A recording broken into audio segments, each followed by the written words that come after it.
Bismillahirrahmanirrahim. Assalamualaikum warahmatullahi wabarakatuh. Bagaimana kabar kalian? Mudah-mudahan sehat walafiat. Semoga kita dalam lindungan Allah Subhanahu wa taala. Ya, untuk hari ini sebelum kita mulai pelajaran hari ini, kita mulai dengan berdoa dulu. Berdoa mulai.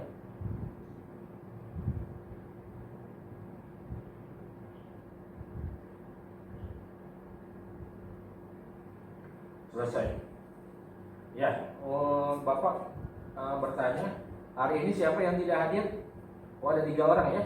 Adi sakit, kemudian Indah izin dan Wahyu izin. Bapak ingatkan untuk selalu memakai masker, kemudian mencuci tangan dengan sabun, menjaga jarak, ya, agar kita terhindar dari penyakit COVID-19. Ya, untuk hari ini kita akan bahas materi di bab 2 ya, yang berjudul pengaruh interaksi sosial terhadap perkembangan kehidupan sosial.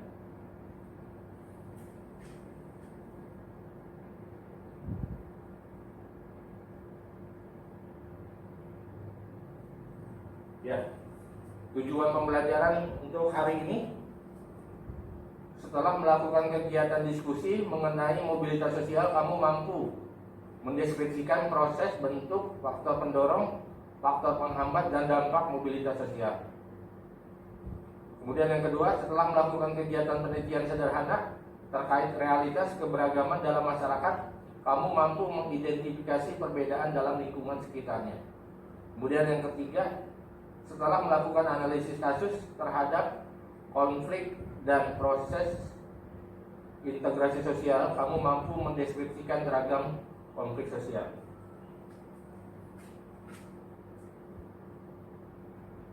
Nah, sekarang ada alasan ya, mengapa kita perlu mempelajari mobilitas sosial, agar kita dapat memahami tujuan individu atau kelompok melakukan perpindahan kedudukan dan dampaknya terhadap lingkungan sekitar.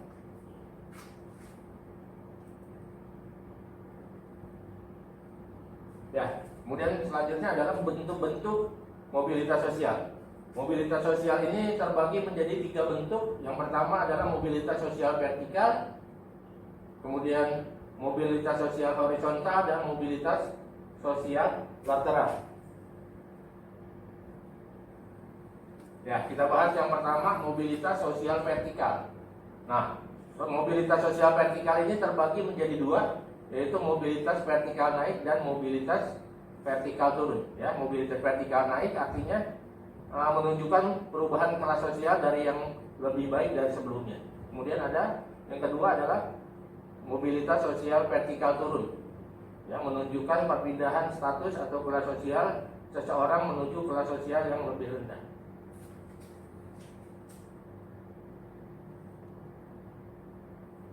Nah, kemudian yang kedua, mobilitas sosial horizontal. Mobilitas sosial horizontal merupakan gerak perpindahan status atau kedudukan seseorang menuju status atau kedudukan yang baru yang sederajat, ya. Kemudian yang ketiga adalah mobilitas sosial lateral. Mobilitas sosial lateral dibedakan menjadi 2, yaitu mobilitas sosial permanen dan tidak permanen.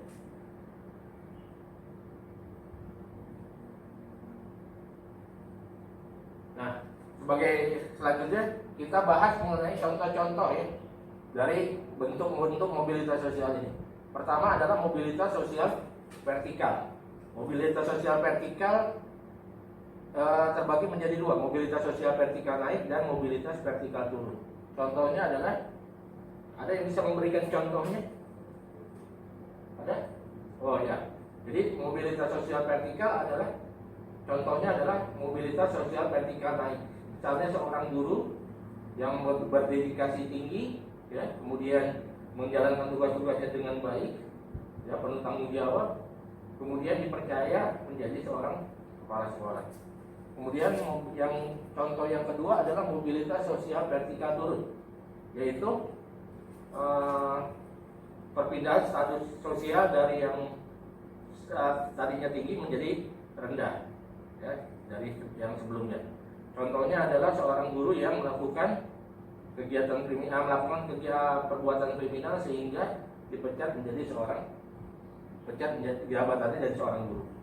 Kemudian yang kedua, mobilitas sosial horizontal. Jadi mobilitas sosial horizontal ini perpindahannya itu adalah perpindahan dengan yang sederajat, ya, sejajar, tidak mengalami kenaikan dan naik atau turun.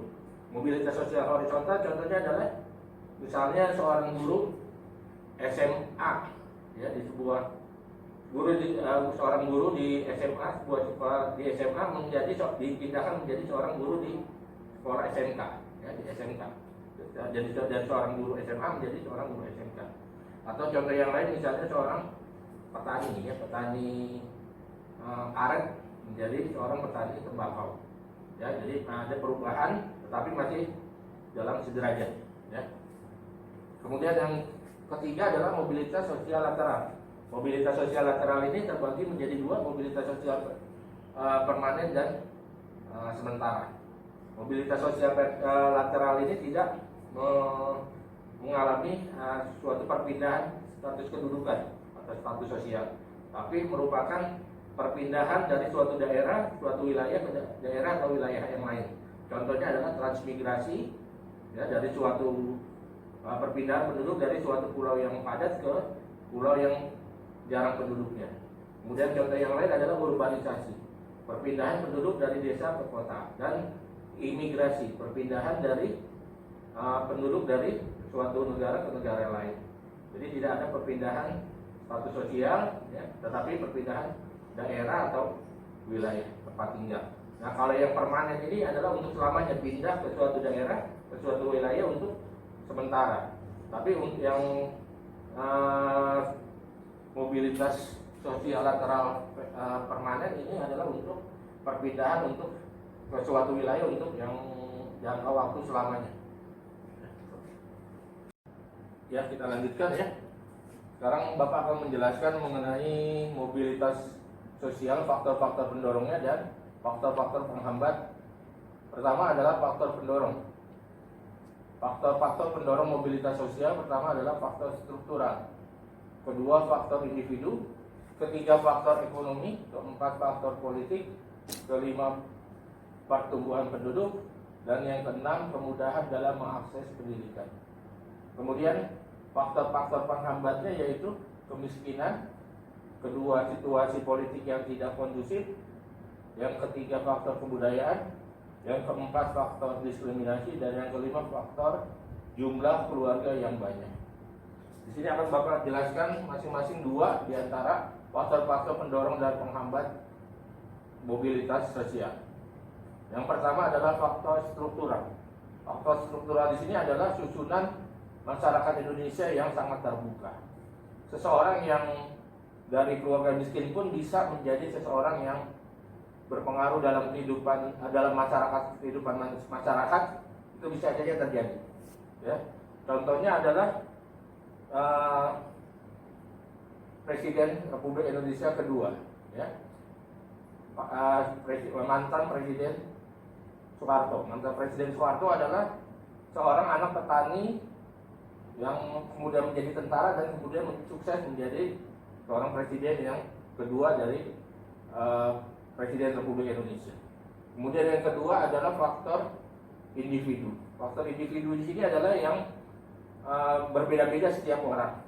Ya, jadi individu yang tertentu saja yang bisa mencapai posisi pada kelas sosial yang lebih tinggi, yang lebih baik dari sebelumnya, yaitu faktor-faktor individu seperti ulet, kemudian terampil, kemudian tidak putus asa. Itulah yang yang diperlukan dalam mencapai status sosial yang lebih tinggi lagi. Kemudian yang faktor penghambatnya contohnya adalah kemiskinan.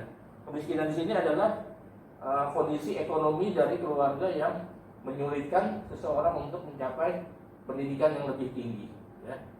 Kemudian yang contoh lain adalah faktor penghambat yang lain adalah faktor diskriminasi. Faktor diskriminasi di sini adalah perlakuan negara terhadap warga negaranya. Contohnya adalah faktor politik apartheid, ya, faktor diskriminasi yang dilakukan oleh negara Afrika Selatan, contohnya terhadap mayoritas penduduknya, yaitu etnis kulit hitam, di mana etnis kulit hitam ini dijadikan warga negara yang kedua, warga negara nomor 2, sehingga yang diistimewakan adalah golongan kulit putih, ya. Jadi faktor diskriminasi seperti faktor sistem apartheid, ya, faktor diskriminasi kelas, diskriminasi warna kulit yang menyebabkan menghambat mobilitas sosial dari warga negaranya, ya.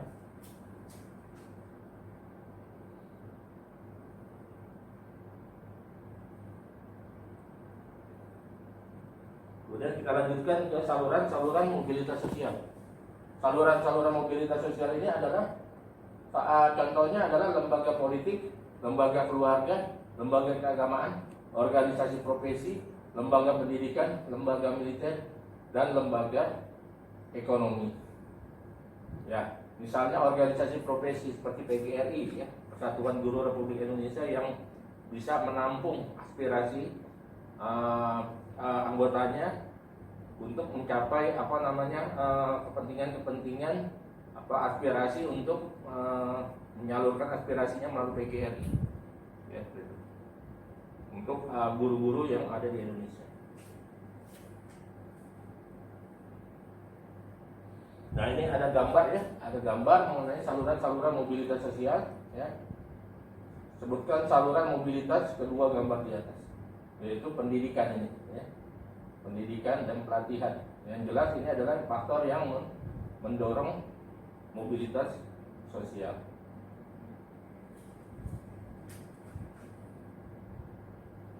Nah, kemudian kita lanjutkan dampak-dampak mobilitas sosial, dampak positif. Pertama adalah mendorong seseorang lebih maju, kemudian kedua mempercepat perubahan sosial, ketiga meningkatkan integrasi sosial, yang keempat meningkatkan kesejahteraan hidup, kelima meningkatkan kualitas hidup. Kemudian dampak negatifnya, pertama munculnya berbagai konflik atau pertentangan, kemudian yang kedua menimbulkan gangguan psikologis, dan yang ketiga munculnya keretakan dalam suatu hubungan.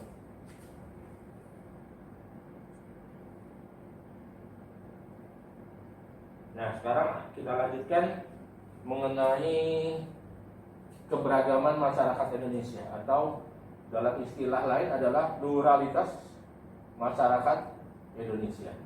Faktor-faktor penyebabnya adalah faktor-faktor penyebab keberagaman, yaitu letak strategis dan kondisi geografis wilayah Indonesia, kemudian perbedaan kondisi alam dan iklim, kemudian perkembangan ilmu pengetahuan dan penerimaan masyarakat terhadap kebudayaan lain. Kemudian kita lanjutkan macam-macam keberagaman di Indonesia, ya.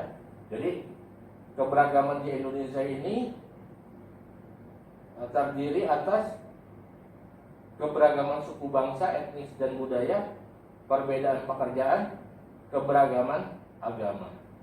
Ya, di sini Bapak akan menjelaskan pertama adalah mengenai keberagaman suku bangsa dulu, ya, atau etnis dan budaya.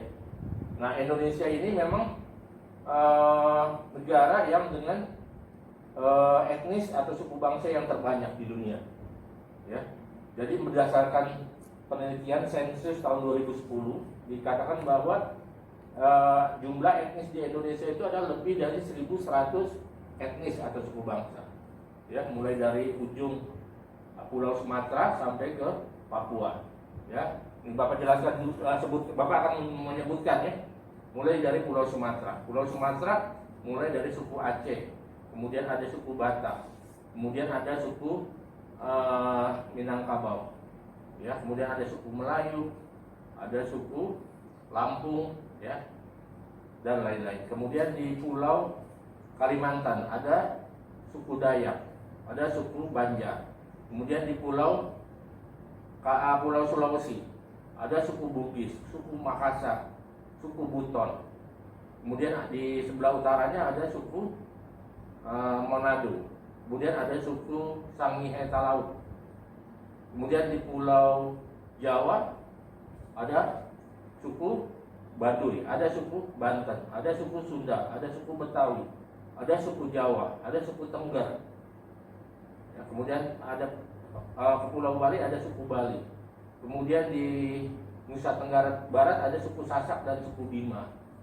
Kemudian di Kepulauan Maluku ada suku Ambon. Ya, kemudian di Pulau Papua ada suku Asmat, suku Dani dan lain-lain. Ya, jadi lebih dari 1.100 suku bangsa di Indonesia berdasarkan penelitian sensus tahun 2010. Ya, jadi masing-masing beragam sekali ya. Jadi dari bahasanya pun berbeda, adat istiadatnya berbeda, ya. Kemudian tradisinya pun berbeda. Kemudian Indonesia juga memiliki keberagaman agama. Ya, agama-agama yang diakui resmi oleh pemerintah Indonesia itu ada 6.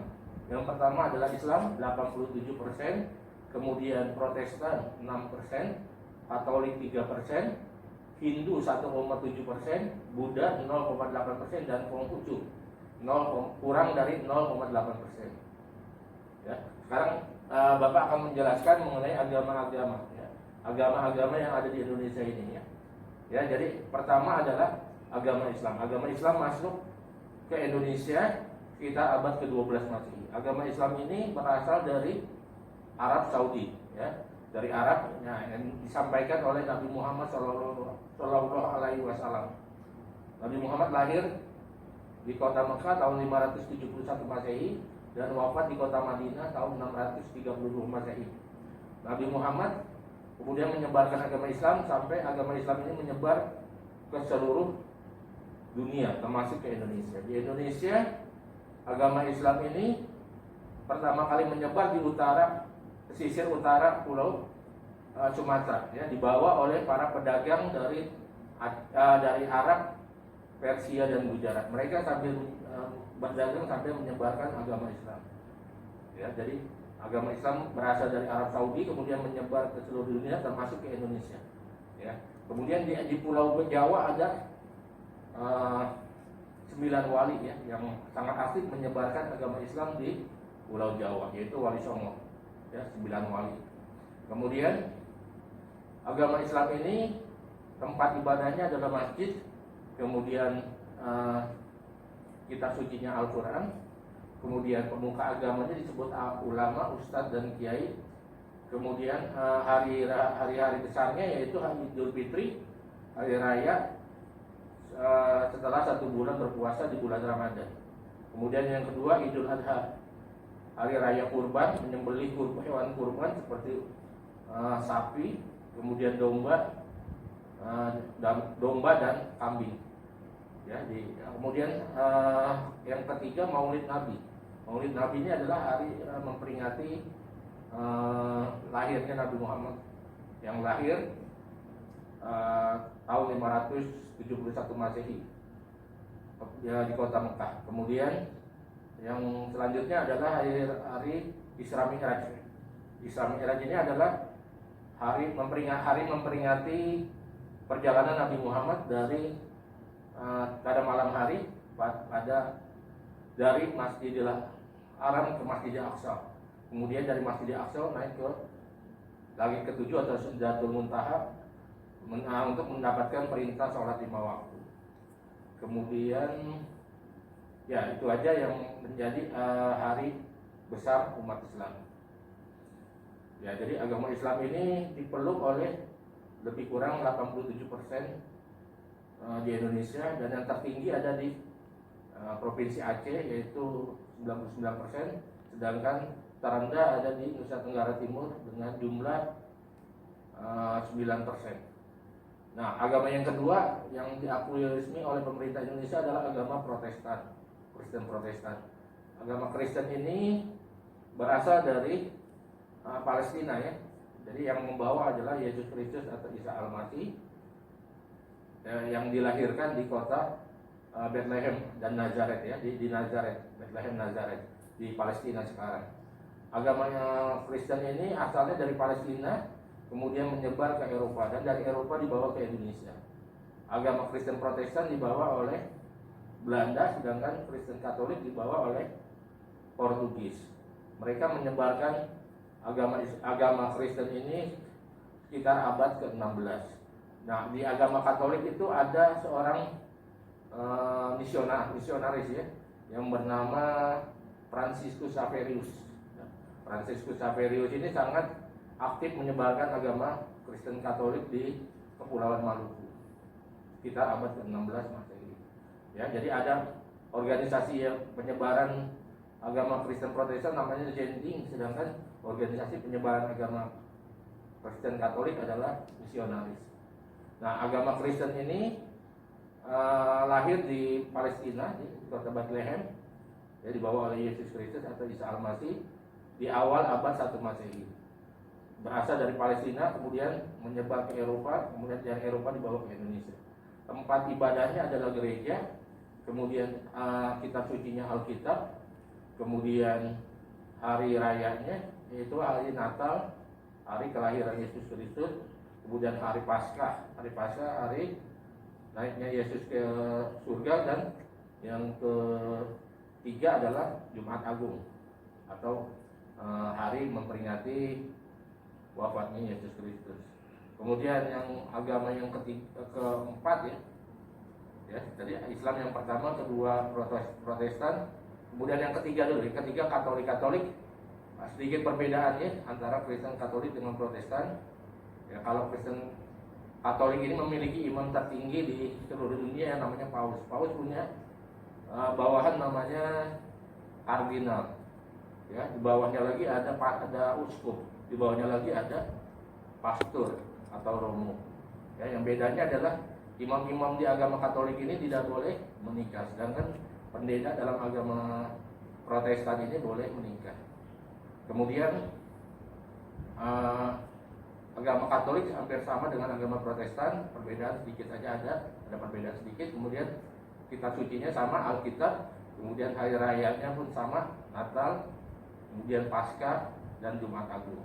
Kemudian pemuka agamanya disebut pastor, ya, pastor atau romo. Kemudian di atasnya ada uskup, kemudian di atasnya lagi ada kardinal, dan tertinggi ada namanya paus, ya, imam tertinggi yang ada di agama Katolik, yang paling tertinggi dan berkedudukan di kota Vatikan namanya.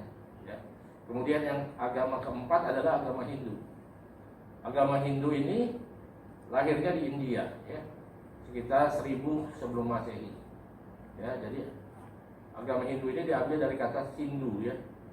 Sindhu itu nama sebuah sungai yang ada di India.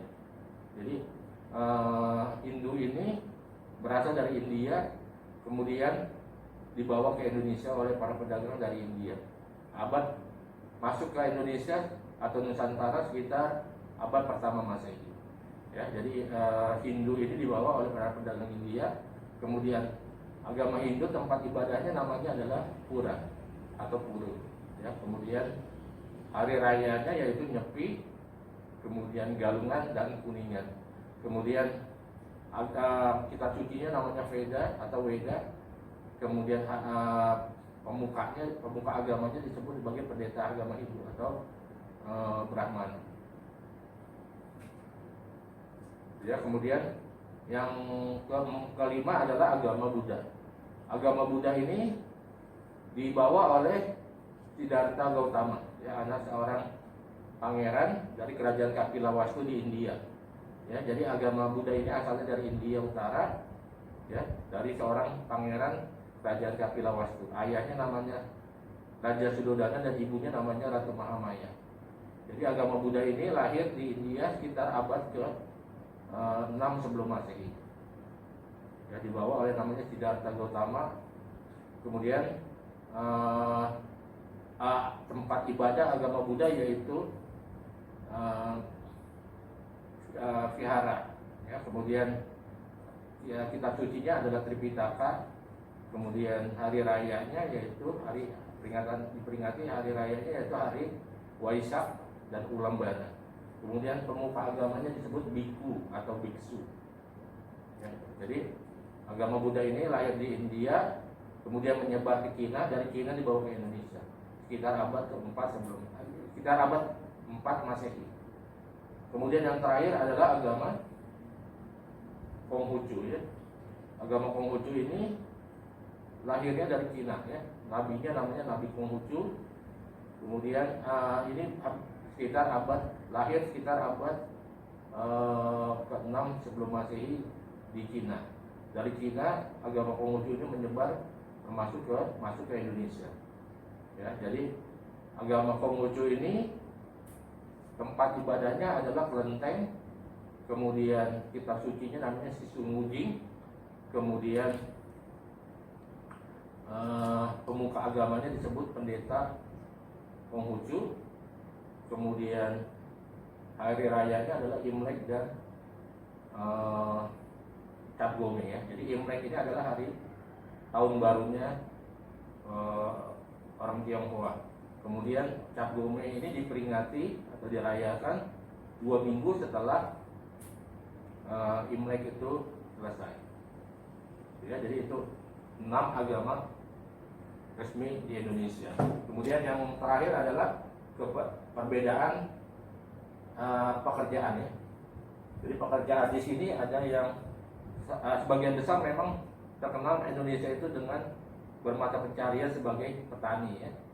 Kemudian ada juga nanti yang berkebun, bertani ya. Kemudian ada juga nanti yang PNS, guru, kemudian ada dokter dan lain-lain ya. Jadi semuanya berkontribusi dalam kemajuan bangsa Indonesia ya. Setiap pekerjaan ini berkontribusi untuk kemajuan bangsa Indonesia ya. Jadi sampai sini ada mau ditanyakan tidak? Tidak ada ya. Kalau tidak ada ditanyakan ya, Bapak akan memberikan kesimpulan ya. Jadi yang pertama adalah mengenai mobilitas sosial ya. Mobilitas sosial ini ya memang bisa terjadi di mana-mana, bisa terjadi dalam masyarakat ya, sudah terjadi umum terjadi di masyarakat. Yang kita harapkan memang harusnya kita mencapai ke mobilitas sosial vertikal naik ya, dari posisi kita yang rendah jadi yang tertinggi ya. Mudah menjadi orang yang biasa menjadi orang yang sukses kan seperti itu ya. Jadi mobilitas yang tadinya di posisi yang terendah menjadi posisi yang lebih tinggi ya, dalam kedudukan sosialnya. Nah, kemudian yang selanjutnya adalah kesimpulan yang berikutnya adalah bahwa penduduk Indonesia ini beragam ya, baik sukunya, agamanya, ya, kepercayaannya, adat istiadatnya. Nah, di sini kita perlu sekali untuk hidup saling hormat menghormati walaupun berbeda agama, berbeda suku, saling menghargai, hidup berdampingan secara damai. Ya, seperti dalam pasal 29 ayat 2 ya, negara Indonesia itu menjamin kemerdekaan tiap-tiap penduduk untuk memeluk agama dan beribadah sesuai dengan agama dan kepercayaannya itu. Jadi kita walaupun berbeda suku, berbeda agama, saling hormat menghormati, saling menghargai, dan saling hidup rukun berdampingan secara damai.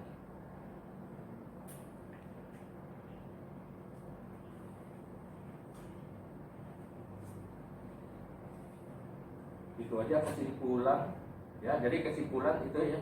Jadi pertama adalah ya, mudah-mudahan kita mencapai mobilitas sosial vertikal naik, bukan mobilitas vertikal turun ya.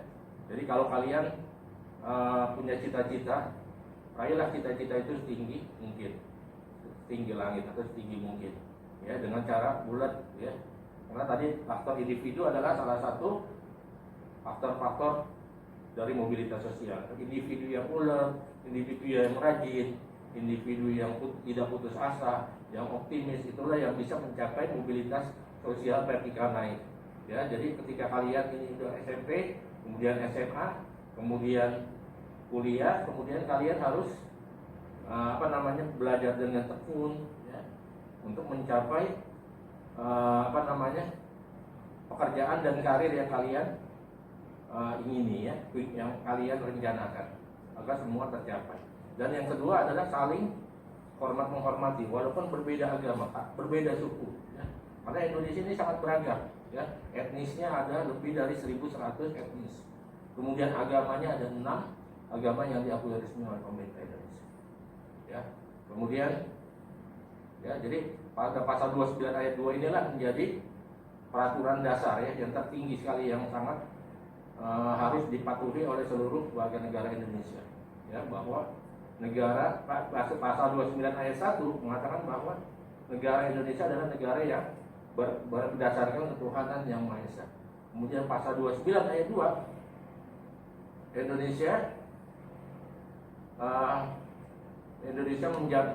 pemerintah Indonesia menjamin penduduknya untuk beribadah sesuai dengan agamanya masing-masing. Itu aja yang Bapak jelaskan pada hari ini. Mudah-mudahan bermanfaat. Sebelum diakhiri kita berdoa dulu ya. Berdoa mulai.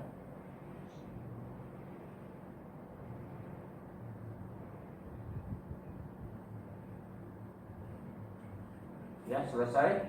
Terima kasih atas perhatiannya. Wassalamualaikum warahmatullahi wabarakatuh.